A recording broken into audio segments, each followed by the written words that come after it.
야고보서 5장은 19절과 20절에서 끝납니다. 그런데 이상한 점이 있습니다. 야고보서의 마지막인데 끝난 것처럼 보이지 않는다는 겁니다. 뭔가 뒤에 더 많은 말들이 남아있는 것처럼 보입니다.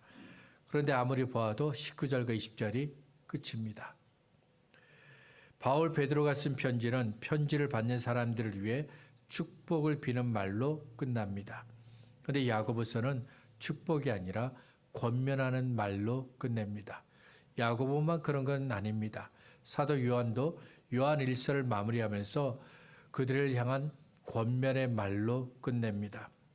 야고보와 요한이 편지의 마지막을 축복을 비는 인사말이 아닌 권면의 말로 끝낸 이유가 있습니다. 이 마지막 말이 중요하기 때문입니다. 19절과 20절을 다시 한번 보겠습니다. 형제들아, 너희 중에 미혹되어 진리를 떠난 자를 누가 돌아서게 하면 너희가 알 것은 죄인을 미혹된 길에서 돌아서게 하는 자가 그의 영혼을 사망에서 구원할 것이며 허다한 죄를 덮을 것임이라. 야고보서를 마무리하면서 야고보가 마지막으로 한 권면은 교회를 떠난 사람들에 대한 겁니다.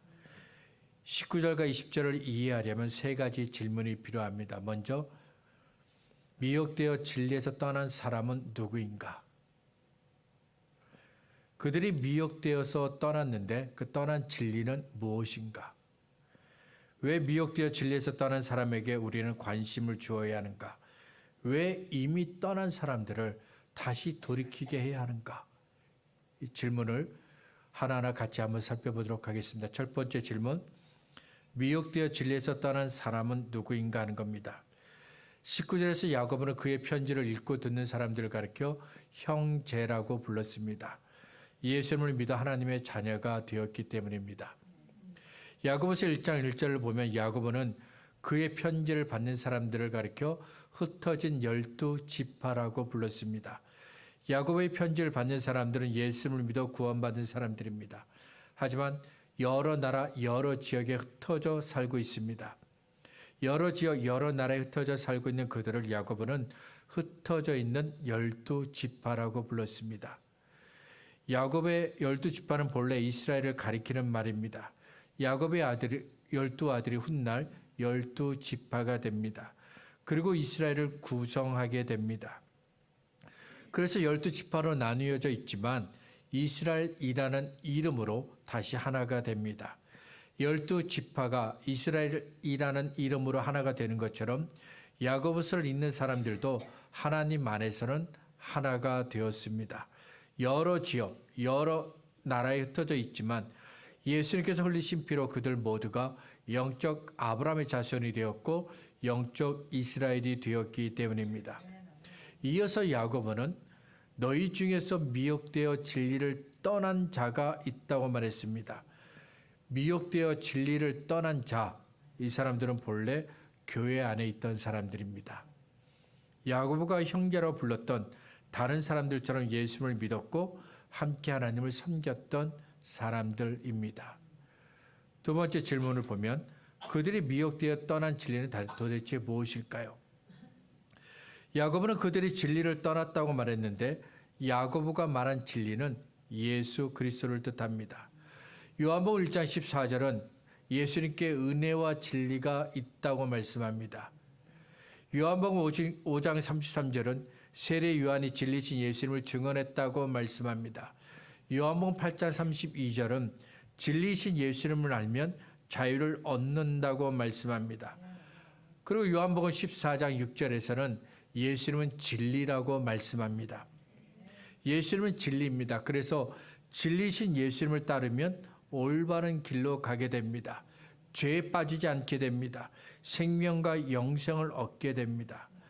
그런데도 어떤 사람들은 진리신 예수님을 떠나 다시 유대교로 돌아갔습니다.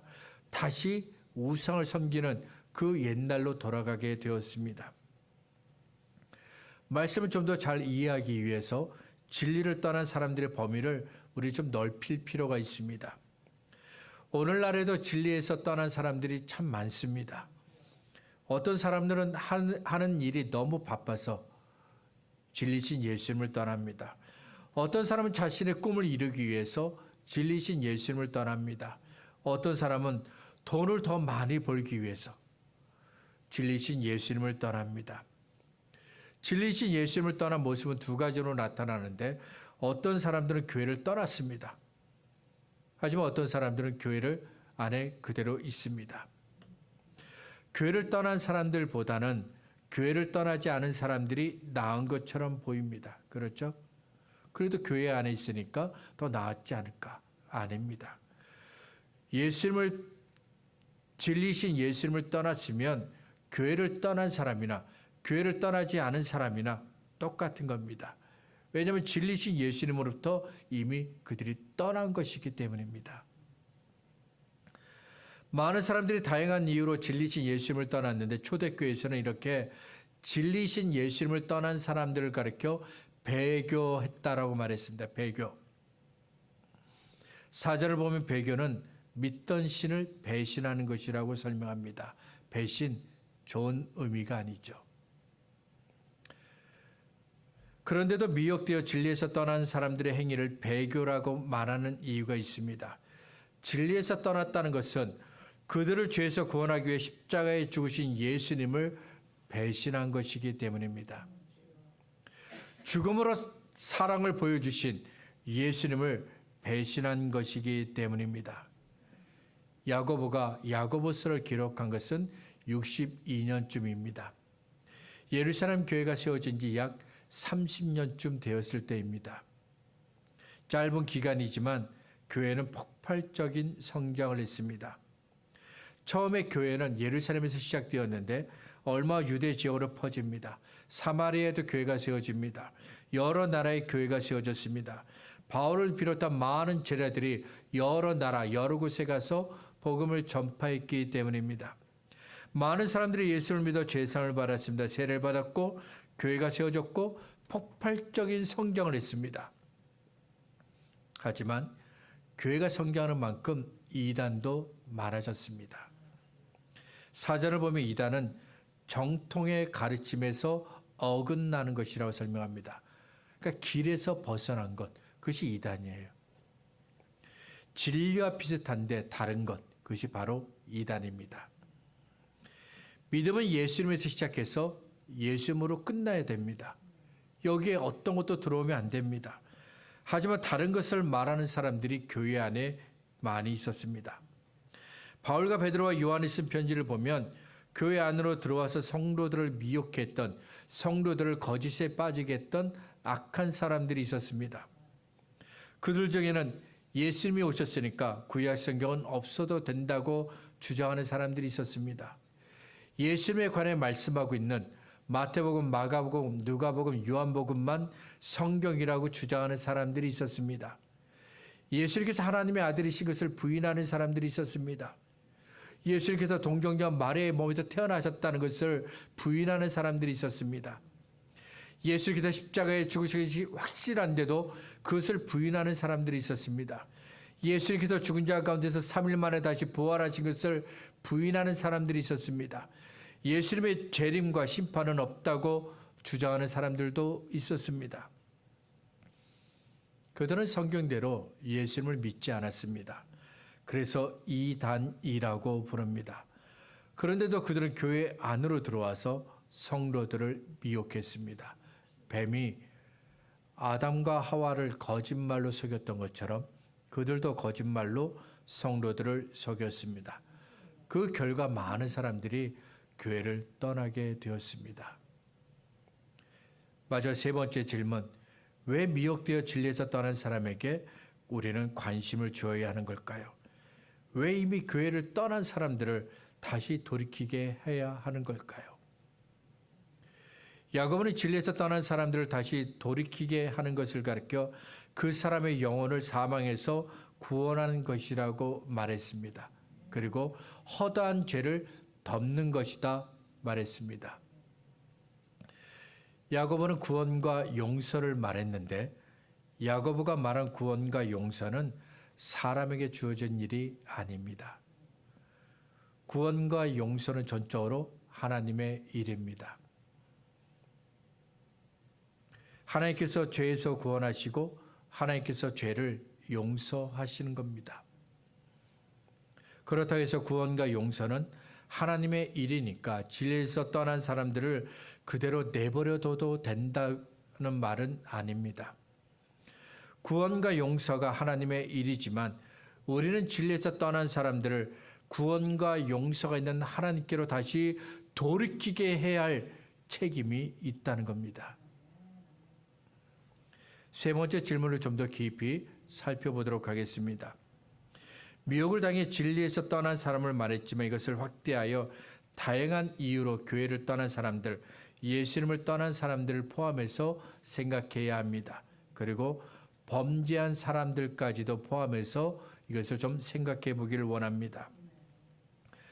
야곱의 관심은 예수님을 믿는 모든 성도들이 함께 믿음의 길을 가는 겁니다. 한 사람도 뒤떨어지지 않고 앞서가신 예수님을 함께 따라가는 겁니다. 한 사람도 믿음에서 벗어나지 않고 함께 예수님을 믿고 따르는 겁니다. 그래서 말로만 믿음을 잘하는 사람들을 책망하고 그들을 향해 그들의 잘못된 믿음을 지적했던 겁니다. 야고보는 모두 함께 예수님을 따르기를 원했습니다. 그래서 기도하지 않는 사람들의 잘못된 믿음을 지적합니다. 믿음대로 살지 않는 사람들의 잘못된 믿음을 지적합니다. 가난한 사람들을 무시하는 사람들의 잘못된 믿음을 지적합니다. 비난하고 불평하고 거짓말하는 사람들의 잘못된 믿음을 지적합니다. 다른 사람들을 섬기기보다는 섬김을 받기를 원하는 사람들의 잘못된 믿음을 지적합니다. 한 사람도 놓치지 않기 위해 야고보는 열심히 권면했습니다. 열심히 가르쳤습니다. 열심히 경고했습니다. 그렇지만 야고보의 기도와 달리 믿음의 길에서 떨어져 나간 사람들이 있었습니다. 처음에는 함께 예수님을 따라갔지만 어느 순간 그들은 예수님이 아닌 돈을 따라갔습니다. 예수님께서 주신 구원을 버리고 다시 유대기로 돌아가고 다시 우상을 섬기는 잘못된 것을 따라간 사람들이 있었습니다. 믿는 것이 너무 힘들다고 믿음을 포기했던 사람들이 있었습니다.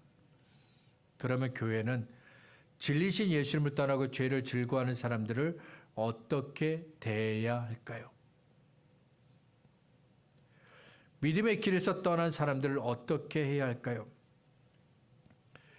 예수님께서 그들에게 주신 구원과 은혜를 버리고 떠났으니까 잊으면 될까요?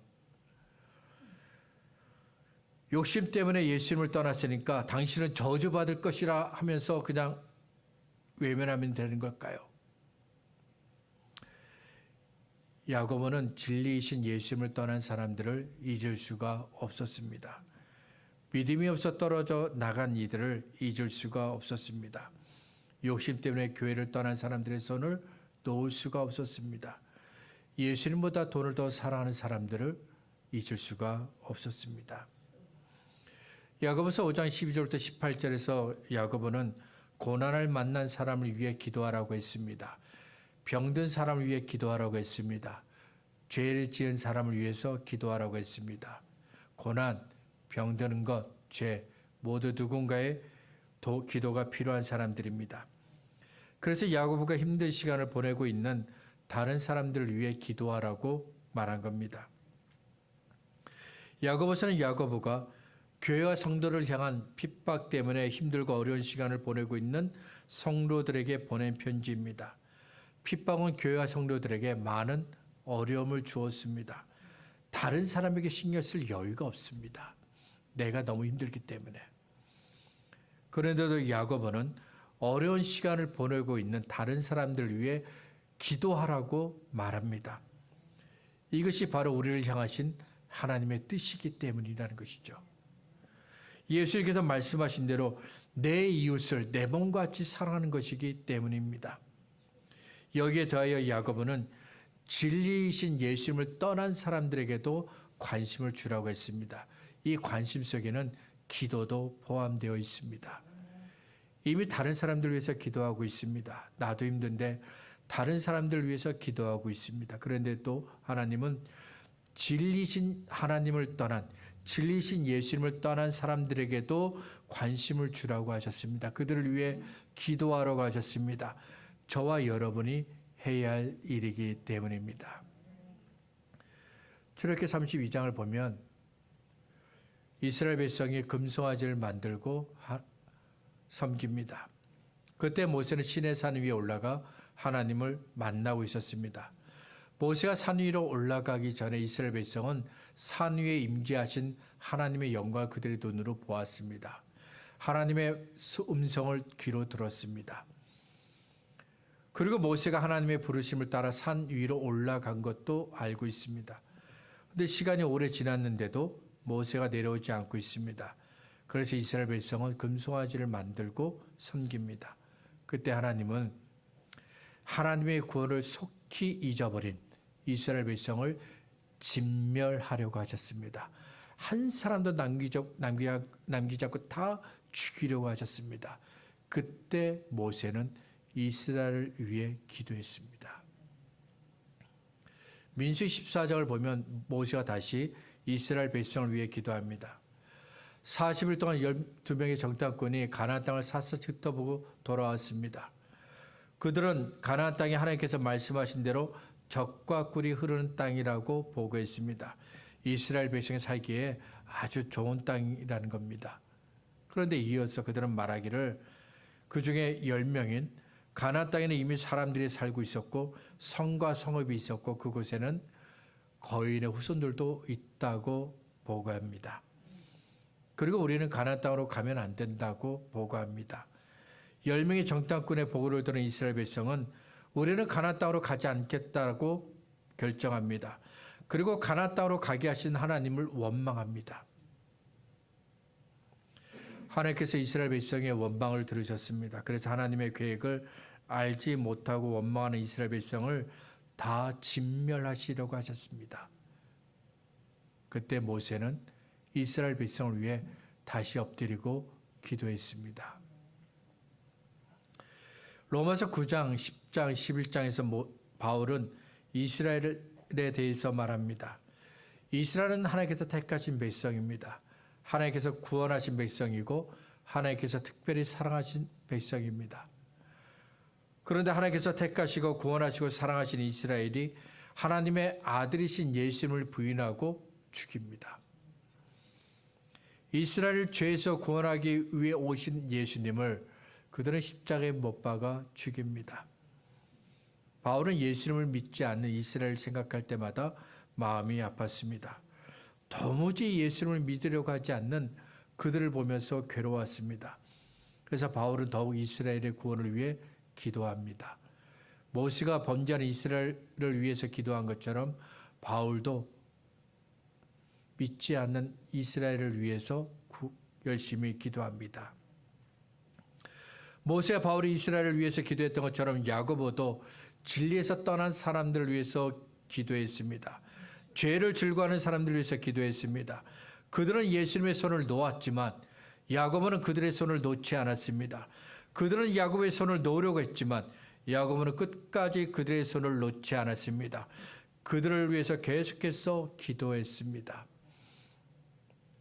예수님께서 하신 말씀 때문입니다.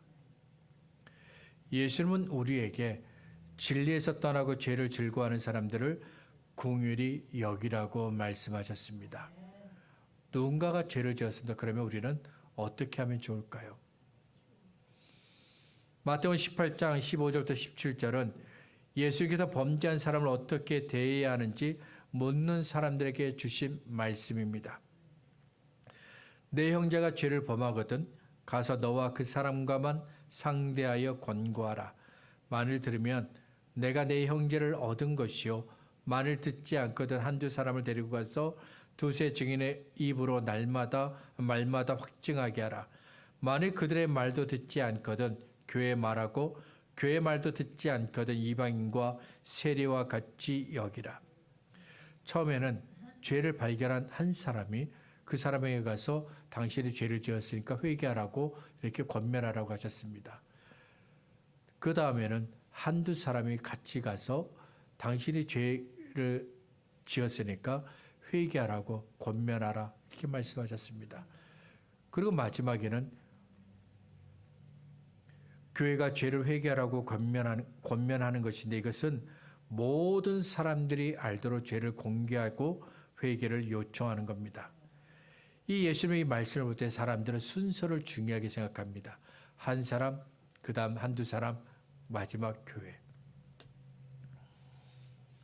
그렇지만 예수께서 말씀하신 순서와 순서 사이에 숨겨진 것이 있는데 바로 회개의 기회가 있습니다. 그리고 그들이 죄에서 돌이키기를 기다리는 기다림과 기도가 있습니다. 반면 어떤 사람은 사랑으로 감싸야 한다고 말합니다.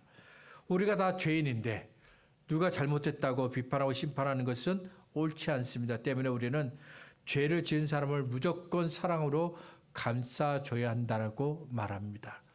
누구의 말이 맞을까요? 아마도 각 사람의 성향에 따라서 둘 중에 하나로 나눠지겠죠. 누군가 죄를 지었을 때 우리가 해야 할 일은 누구의 말이 맞는지 따지는 것이 아닙니다. 중요한 것은 죄에 대한 심판은 사람에게 주어진 일이 아니라는 겁니다. 죄에 대한 심판은 하나님의 일입니다. 하나님은 사람에게 죄에 대한 심판을 맡기신 적이 없습니다. 그러면 우리가 해야 할 일은 무엇일까요? 하나님께서 사람에게 맡기신 일은 예수님을 떠나고 죄를 지은 사람을 긍휼히 여기는 겁니다. 마태복음 5장 7절입니다. 긍휼히 여기는 자는 복이 있나니 그들이 긍휼히 여김을 받을 것입니다. 긍휼히 여기는 사람은 긍휼히 여김을 받는다고 하셨는데 예수의 말씀을 보세요. 긍휼히 여김을 받는 것, 긍휼히 여김을 받는 것을 가리켜 복이다라고 말씀하셨어요. 우리가 죄 지은 사람을 긍휼히 여겼습니다. 그러면 하나님도 우리를 긍휼히 여겨주십니다. 그런데 이것이 우리가 볼 때는 복이 아니에요. 그런데도 이것이 복이 되는 까닭은 하나님의 긍휼은 구원과 은혜의 시작이기 때문입니다. 하나님이 나를 불쌍히 여기시면, 하나님이 나를 긍휼히 여겨주시면 그때 또 하나님의 구원과 은혜가 내 삶에 펼쳐지기 시작한다는 것이죠. 그래서 야고보는 야고보서 2장 13절에서 긍휼을 베풀어야 한다고 말합니다. 긍휼을 행하지 아니하는 자에게는 긍휼 없는 심판이 있으리라. 긍휼은 심판을 이기고 자랑하느니라. 예수님께서 우리에게 하신 두 번째 말씀은 예수는 우리에게 진리에서 떠나고 죄를 즐거워하는 사람들을 용서하라고 말씀하셨습니다. 마태복음 6장 14절과 15절입니다. 너희가 사람의 잘못을 용서하면 너희 하늘 아버지께서도 너희 잘못을 용서하시려니와 너희가 사람의 잘못을 용서하지 아니하면 너희 아버지께서도 너희 잘못을 용서하지 아니하시리라. 순서를 보세요. 내가 누군가의 죄를 용서하지 않아요? 그럼 하나님은 또 내 죄를 용서하지 않습니다. 하나님께서 내 죄를 용서하셨으니까 내가 다른 사람 용서하는 거 아니에요. 내가 다른 사람의 죄를 용서해야 돼요. 그래야 하나님이 나를 용서하시는 겁니다. 하나님은 저와 여러분에게 죄 지은 사람을 용서하는 일을 맡겨주셨습니다. 그러면 몇 번이나 용서하면 될까요? 베드로가 예수님께 도대체 몇 번이나 용서하면 되는지 물었습니다. 마태복음 18장 21절과 22절입니다. 그때 베드로가 나와 이르되 주여 형제가 내게 죄를 범하면 몇 번이나 용서하여 주리이까? 7번까지 하오리이까? 예수께서 이르시되 내게 이르노니 7번뿐 아니라 7번을 70번까지라도 할지니라. 베드로는 7번까지 용서하면 되는지 물었는데 한 번이 아니라 7번까지 용서한다는 것 대단한 일입니다. 왜냐하면 우리는 대부분 우리 모두가 단 한 번도 용서하지 않는 사람들이기 때문입니다. 한 번만 용서해도 대단한 일입니다. 그것을 7번 한다. 정말 대단한 일이죠. 그런데 예수님은 우리에게 말씀하시기를 7번이 아니라 계속해서 끊임없이 멈추지 말고 용서하라고 말씀하셨습니다. 예수님의 말씀을 이해하려면 하나님께서 저와 여러분의 죄를 용서하신 것을 생각하면 됩니다. 우리 교회 나올 때마다, 아니 하나님 앞에 나갈 때마다 회개합니다. 그렇죠? 잘못된 생각 때문에 회개합니다. 잘못된 말 때문에 회개합니다. 잘못된 행동 때문에 회개합니다. 잘못된 결정 때문에 회개합니다. 하나님께 나올 때마다 회개를 했습니다. 그러면 하나님은 언제나 우리의 죄를 용서하셨습니다. 7번만 용서하신 것이 아닙니다. 하나님은 저와 여러분이 회개할 때마다 용서하셨어요. 그래서 베드로에게 계속해서 용서하라고 말씀하신 겁니다. 하나님이 저와 여러분의 죄를 그렇게 용서하셨기 때문입니다.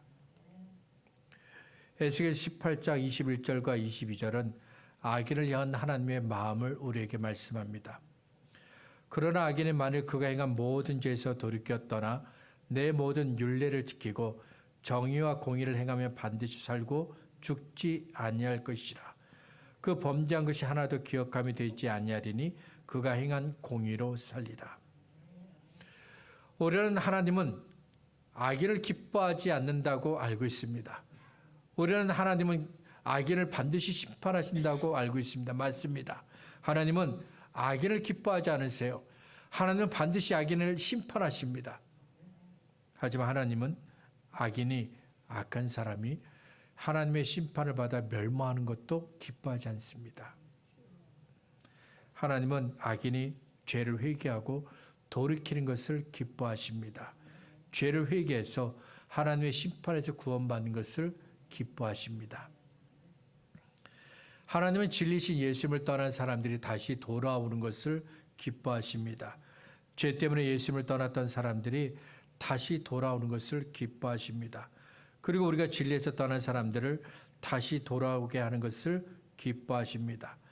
그래서 누가복음 10장 12절에서 예수님은 죄인을 불러 회개시키러 왔다고 말씀하셨습니다. 누가복음 15장 7절에서 예수님은 죄인이 회개하면 하나님께서 기뻐하신다고 말씀하셨습니다. 많은 사람들이 예수님을 떠난 사람들과 관계를 끊어버리는 것이 정답이라고 말합니다. 죄를 정죄하는 것이 우리가 해야 할 일이다. 이것이 바로 정답이라고 대답합니다. 아닙니다. 관계를 끊어버리고 죄를 정죄하는 것만이 정답은 아닙니다. 죄를 깨닫게 해서 다시 돌아오게 하는 것도 정답입니다. 다시 예수님께로 돌아오게 하는 것도 정답입니다. 어떤 사람이 법대로 사는 것이 오히려 편하다고 말을 했는데 맞는 말입니다. 교회가 법대로 하면 아무 문제가 없습니다. 잘못된 것을 잘못됐다 말하고 죄를 죄라고 말합니다. 잘못했고 죄를 지었으면 그에 맞는 징계를 합니다. 법대로 하면 누구도 불평할 수가 없습니다. 법대로 하는 것이기 때문이겠죠. 그러나 하나님은 저와 여러분에게 법대로 다스리지 말고 하나님의 마음으로 다스리라고 하셨습니다. 말씀을 정리하겠습니다. 야곱의 관심은 죄 가운데 있는 사람들을 다시 하나님께로 돌아오게 하는 겁니다. 적극적으로 다시 하나님께로 돌아오게 하는 것이 바로 야고보가 원하는 겁니다. 믿음은 혼자 하나님께로 가는 것이 아닙니다. 다른 사람들과 함께 하나님께로 가는 겁니다. 우리 모두가 함께 예수님께로 가는 겁니다. 우리 모두가 함께 예수님을 위해서 사는 겁니다.